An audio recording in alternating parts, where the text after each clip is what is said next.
Slogan লিখে নামিয়ে দিয়েছে যে হাসিনা আসছে, রাজপথ কাঁপছে। পুলিশ ধরেছে, সামনে যে কয়েকটা ছিল নেতা গোছের, তারা তো পালিয়ে গেছে। ওই শ্রমিকগুলো ধরা পড়েছে, বলছে আমরা কি করবো, কাজ পাচ্ছিলাম না। ওরা এসে বললো যে 600 করে টাকা দেবো, শুধু মিছিল করবো। করলাম, টাকাগুলো তো হালাল করা লাগবে। আমার মনে হয় এইভাবে করে ওদের টাকা নেওয়া লাগবে। টাকা নেন, এই হ্যাঁ 1 মিনিট 2 মিনিট মিছিল করে বলবেন যে আমাদের টাকা হালাল।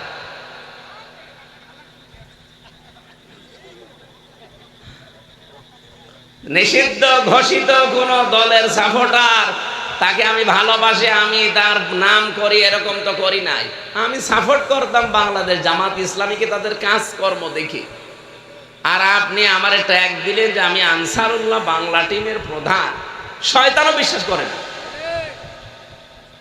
ম্যাজিস্ট্রেট এবং জজ পর্যন্ত হেসে ফেলেছে এই কথা যখন ওই লোকটা বলছিল। না, একটা কথা হইল, এই হুজুরের ওয়াজ আমি শুনি না, সারা দেশ চলে, আমি নিজেও তার ওয়াজ শুনে রাত্রে ঘুমাতে যাই।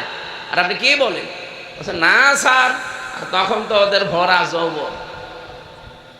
যেই ম্যাজিস্ট্রেট ওরা 10 দিন রিমান্ড চেয়েছিল, দিতে চায়নি, তারপরের দিন ওই ম্যাজিস্ট্রেটকে বদলি করে দিয়েছে।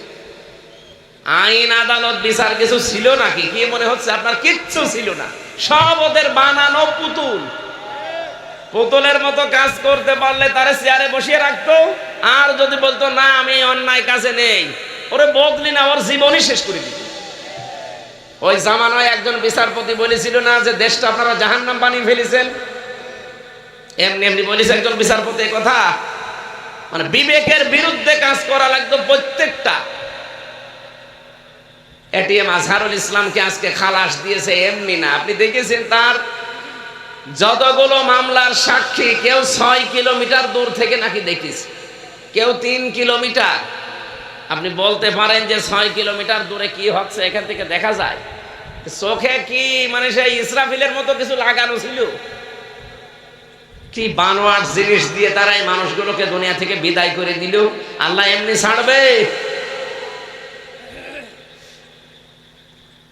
সাতক্ষীরাবাসী, আমি আহ্বান জানাচ্ছি, দেশে যারা দায়িত্বে আছেন, এই 15 বছরের ভেতরে যাদেরকে মিথ্যা মামলা দিয়ে, মিথ্যা সাক্ষী দিয়ে, জঙ্গির নাটক বলে বলে বহু মানুষের জীবন আপনারা জাহান্নাম বানিয়ে দিয়েছেন। এখনো পর্যন্ত কত মানুষ মিথ্যা জঙ্গির নাটক নিয়ে শুধু হক কথাগুলো নবীর পক্ষে, আল্লাহর পক্ষে বলার কারণে আজ হাজারো মানুষ এখনো জেলখানায়। আমি বহু মানুষের সাথে পরিচিত হয়েছিলাম ভেতরে, যে আল্লাহর নবীর বিপক্ষে অবস্থান নিয়েছে যারা, তাদেরকে শাতেমে রসুল বলে বলেছিল নবীকে কেউ গালি দিলে, কষ্ট দিলে তাকে এই দেশ থেকে বিদায় করা লাগবে, অথবা তাকে ফাঁসির আদেশ দেওয়া লাগবে। এই কথা লিখেছিল ফারাবি নামে, শফিউর রহমান ফারাবি নামে একজন ভাই। সে এখনো পর্যন্ত জেল খাটতেছে। এরকম বহু মানুষকে শুধু মিথ্যা মামলা দিয়ে, মিথ্যা সাক্ষী দিয়ে, আমার বিরুদ্ধে 4 জন সাক্ষী ওরা টাকা দিয়ে জোগাড় করেছিল। আগস্টের 5 তারিখের পরে পরিবর্তন না আসলে আমার মনে হয় এখনো পর্যন্ত শ্বশুর বাড়ি থাকা লাগতো। যে 4 জন সাক্ষী দিতে গেছে তাদেরকে আমি জীবনে দেখিনি, তাদের চিনি না। বাড়ি কোথায়? কুষ্টিয়ায়, চড়হাসে, দোকানদার সব। আমি বললাম ভাই আপনারা আমাদেরকে চেনেন? না। আপনি কি?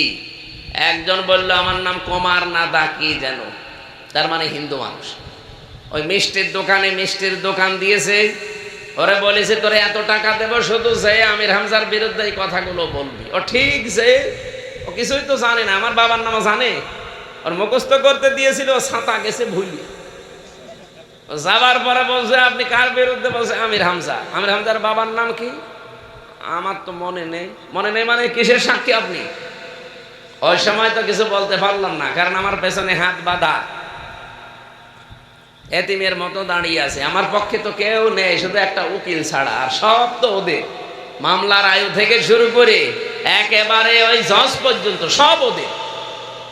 ওখান থেকে চলে আসলাম, এই যে যখন খারিজ হয়ে গেল মামলাটা আগস্টের 5 তারিখের পরে, ওখানে গিয়েছিলাম। যে ওই দোকানে দেখি লোকটা বসে আছেন, বললাম ভাই আপনি যে আমার নাম বললে, জীবনের আগে আপনার সাথে আমার দেখা হয়েছে কোনোদিন? না হুজুর।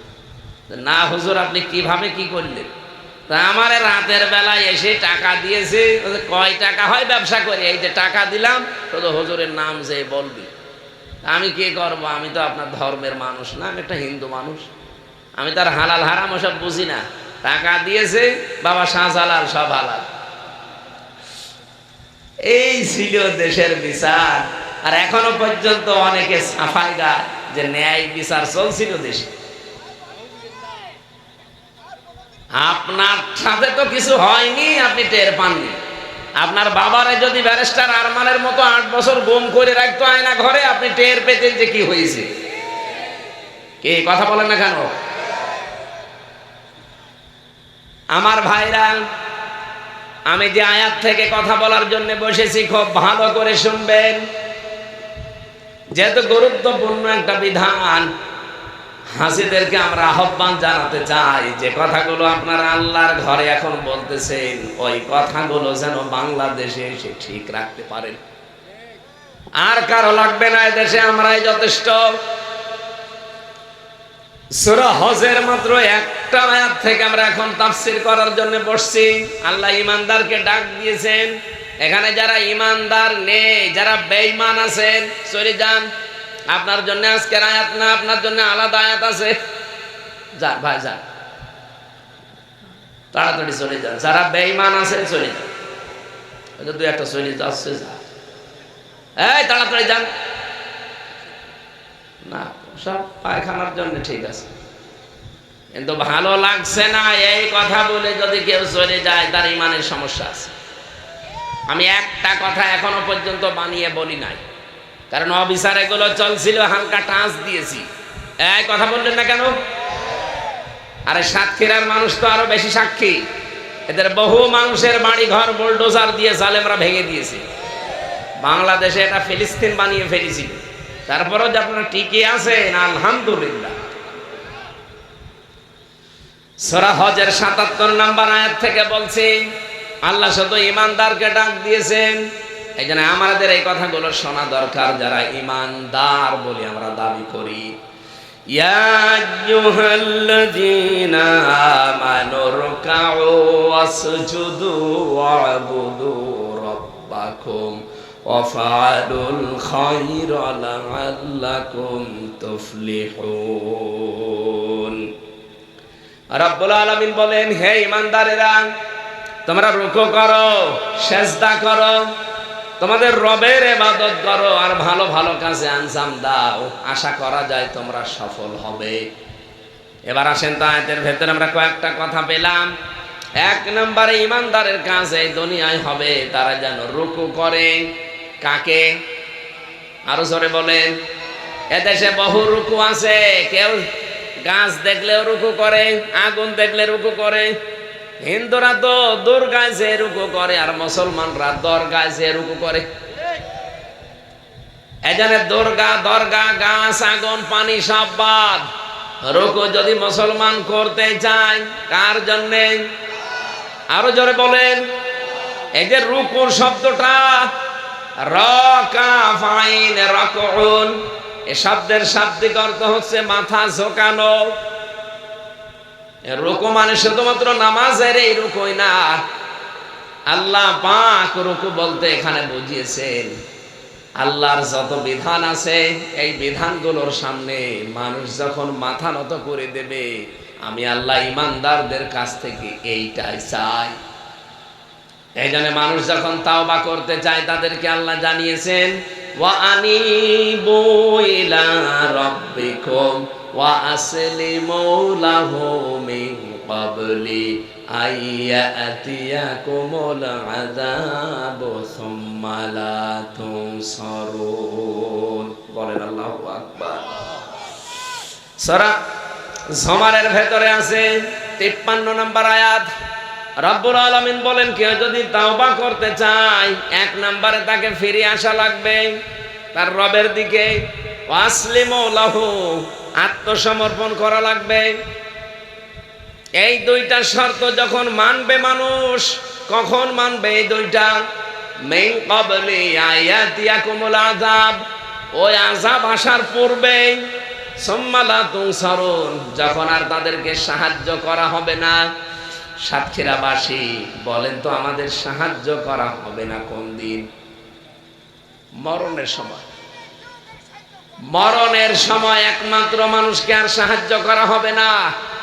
এজন্য মরণ যেহেতু কারো জানা নেই কখন আসবে, যে কোনো সময় চলে আসতে পারে, এজন্য আমাদের তাওবা করা লাগবে, ফিরে আসা লাগবে, রুকু করা লাগবে। যেটাই বলেন এ সবগুলো একটাই, এ সবগুলোর সময় এখন আল্লাহর বিধান পেলেই মাথা নত করে দেবেন। এটা কি 10 বছর পর না এখন? সবাইকে দিয়ে আল্লাহ এই কাজ করাবে না। এই যে রুকুর যে বিধানটা বলছে, আল্লাহর বিধান পেলে আপনি মাথা নত করে দেবেন, নিজের সে বলতে আর কিছু থাকবে না। এটা সবার জন্য না। আল্লাহু ইয়াজতাবি ইলাইহি মান ইয়াশা ওয়া ইয়াহদি ইলাইহি মান ইউনিব। সূরা সূরা 13 নম্বর আয়াতে আছে, শেষের দিকে আল্লাহ বলেন, আমি যাকে ইজতেবা করি, আমি যাকে পছন্দ করি, নির্বাচিত করি, মনোনীত করি, এই মানুষটাকে আমি আল্লাহ এই পৃথিবীতে আমার দিন কায়েমের জন্য তাকে বাছাই করে রাখি, তাকে এই কাজ করার জন্য সুযোগ এবং সুবিধা করে দেই। ওয়াহদি ইলাইহি মা ইউনিব, তাকে আমি পথ দেখাই যে মানুষটা আমি আল্লাহর দিকে মন থেকে ফিরে আসতে চাই। এজন্য রুকু বলতে শুধুমাত্র নামাজের এই রুকুই না, আল্লাহর বিধান যেখানে যেটা আমরা পাবো। আমার নিজের বলতে আর কিচ্ছু নেই, কারণ আমি তো ঈমান এনে ফেলেছি। আমানতু বিল্লাহি কামা হুয়া বিআসমাইহি ওয়া সিফাতিহি আকাবিলতু জামিয়া আহকামিহি ওয়া আরকানিহি। এই কথাগুলো যে মানুষটা স্বীকার করে, বলে, বিশ্বাস করে, ওর নিজের বলতে যেহেতু আর কিছু নেই, ওকে আল্লাহ নির্বাচিত করবেন, মনোনীত করবেন, পছন্দ করবেন, সুযোগ সুবিধা করে দেবেন দিন কায়েমের জন্য, তখন যখন দেখবেন এই লোকটা মন থেকে আল্লাহর দিকে ফিরে আসতে চায়। এই দেশে আজ হাজার হাজার মানুষ, 100 জনের মাত্র 15 জন মানুষ চাইতো আগস্টের 5 তারিখের আগে যে দেশে ইসলাম কায়েম হোক, মাত্র 15 জন। কিন্তু এই 10 মাসের ব্যবধানে এখন 100 জনের 77 জন মানুষ চাচ্ছে দেশে ইসলাম কায়েম হোক। হয়তো কেউ বলতে পারছে মুখ দিয়ে, কেউ ভেতরের চাপারে গেছে, কিন্তু জরিপ এইটাই। আন্তর্জাতিক এই যে মাইক্রোসফট খ্রিস্টানরা বানিয়েছে রিপোর্ট, সারা পৃথিবীর 257টা দেশ নিয়ে তারা রিপোর্ট দিয়েছে যে বাংলাদেশে এখন 100 জনের অন্তত 77 জন মানুষ চাচ্ছে যে ইসলামে দেশে আসুক।